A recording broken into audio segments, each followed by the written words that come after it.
Mabuhay og madayaw, and I know that this is not your typical interview, but we are joined by one of the 12 official candidates for Miss CDO 2026.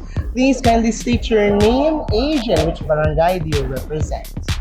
Hello everyone, I am Riza Mayshiel Arandilla. I am currently 20 years old and I am from Barangay 31. Wow, so why you decide that you had joined Miss CDO 2026? Actually, it is a big dream of mine ever since. Last year, I tried to join, but due to conflicts of my schedule, I wasn't able to.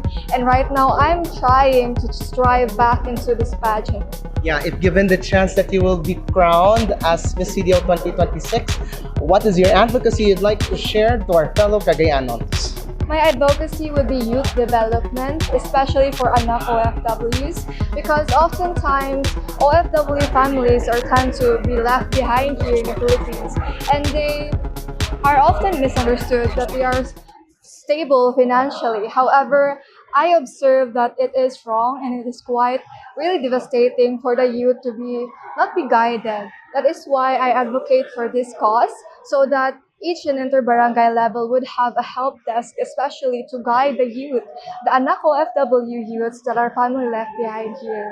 Yeah. So right now, first pa lamang na activity ninyo with your fellow sister candidates. How's the bonding that you have been created together while you're doing with the presentation to the public? Actually, some of them are actually my batchmates from my before pageants. However, I am really friendly with my sisters because I am an only child myself, and I see them as not only my pageant sisters but my only sisters as well. All right, and how is the feeling that you have been interviewed by a media who is not from CDO? I am so thrilled because this is my first time and I am so glad. Together with one of the official candidates for Miss CDO 2026. You kindly state your name, your age, and which barangay do you represent? Hello, good evening. I am Princess Joyce Baculot Tagnuay, 20, from Barangay Patag. And why you decide to join Miss CDO 2026? Well, I am actually part of the indigenous people here in the Philippines, and that is why I joined Miss Cagayan de Oro to represent my community and also to remind the Cagayanons of our culture and our heritage. If given na ikaw makoronahan as the successor of Gwyneth Jemima Chan, unsa ug paluyan unsay imuhang advocacy that you will give to our fellow Cagayanons? Well, as I've stated, I am part of the indigenous people here in the Philippines, and my advocacy is cultural preservation. And how come that, of course, the importance of our culture from our ancestors that will be shared to our future generations pod sa atong mga Cagayanon youth? What's the importance yun? Well, it is very important since that is our roots, that is our identity, and also part of us as a human being and as a Cagayanon. And it will also become one of the unique things that will we can represent and promote here in Cagayan. Of course, mga tana ko as per what the knowledge, unsa kang part sa tribe na for the Cagayan de Oro and kay kadaghan naman gud ng mga tribes sa CDO, which IP do you represent yun? Well, actually, my tribe is Talaandig, but I am also, I think, half or 20% Manubo. But I also know that here in Cagayan, we only have Higaonons. But I believe that it doesn't matter what tribe you are as long as you are representing the indigenous community. Alright. So right now, kumusta naman kay una pa lamang public appearance when also kumusta ang bonding ninyo together with your sister candidates of Miss CDO for this batch? As in, so far, we are still getting to know each other. Yun, na pa ibang adjustment. But I made a lot of friends na. And yeah, lingaw kapoy, but lingaw siya and for first time public appearance, pressure. But I am also so grateful to be here and to be part of the official candidates. Alright, last na lang na akong pangutana. How's the feeling that you have been interviewed by someone who is not from Cagayan de Oro? Oh, I wasn't aware that you're not from Cagayan de Oro, but I feel pressure kaganina when you called me because it's my first time to be interviewed.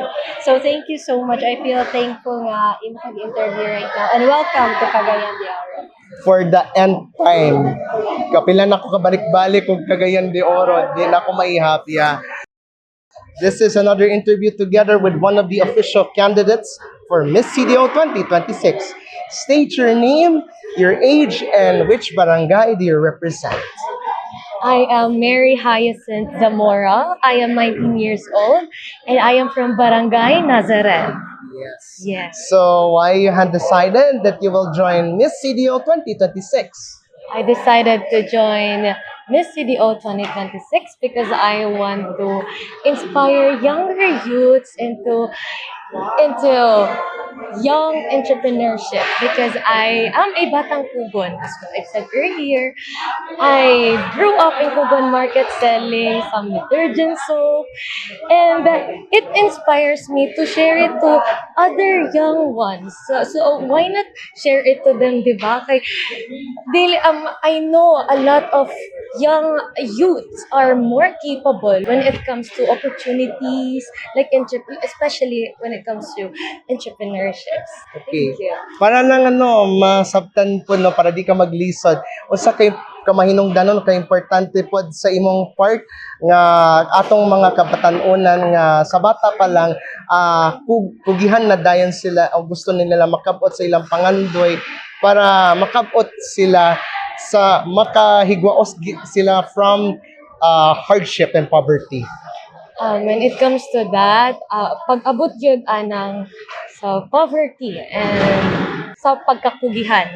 Ako nidako ko sa pamilya na more onto business and dito gyud ko nakatuon kung unsaon pag work hard dito ko na resilient yun ko na persevere like bahalag walay halin basta kay magpadayon gyapon bahalag ginagmay lang basta kay kanunay mao gid ang ako maong ang ako is salig lang yun because everything happens for a reason and every time na atay buhaton basta kay nag-enjoy ta malipayon ta kanunay o ganahan ta sa tong gibuhat mo na siya. And when it comes to poverty po, being a responsible youth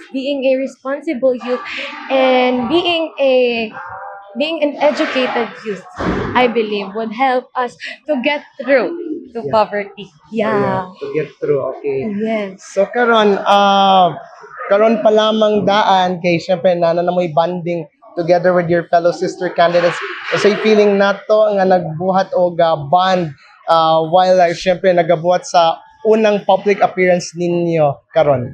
Actually ako first time min ako nga murag nagpakita gyud diri sa Cagayan o like na sa big stage no and malipayon kay ko nga nagka-share ko og mga different experiences sa mga kay kani nga mga kandidata dili pud sila basta-basta and malipayon kay ko kay ako silang nakasalamuha ako silang nailhan and through our journey pod naga-enjoy ra pod mi basta kay among intention dire is para maka-inspire og mga future generations po. Alright.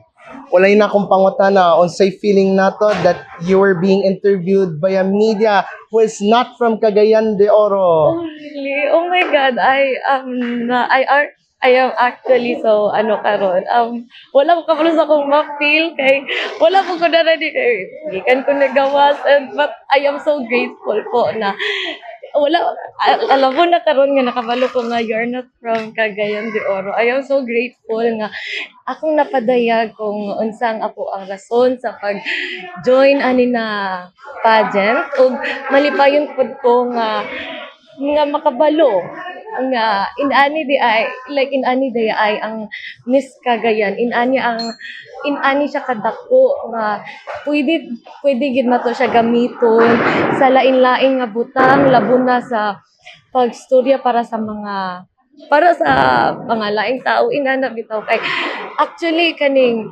ako do nakoy TikTok account dito ga live ko and do maka-interact ko og lain-laing tao gikan sa laing nga country pero lahi ra gyud ni karon nga bisan lahi ni nga place murag kulba siya pero sige lang. So you kindly invite to our fellow Cagayanons to watch the Miss CDO 2026 further schedule of activities. Hello everyone, please watch our schedules for the next upcoming events. We have our preliminaries and some of our events. Just follow our page and promote us. Thank you. All right. Hello everyone, hello Filipinos. Please support and watch Miss Cagayan de Oro 2026. Hi mga Cagayanos, ako si Mary Hyacinth Zamora from Barangay Nazareth and ako naga-imbitar sa inyo na i-witness nato sabay-sabay ang ang preliminaries of Coronation Night na mahitabo sa August 22. Thank you so much.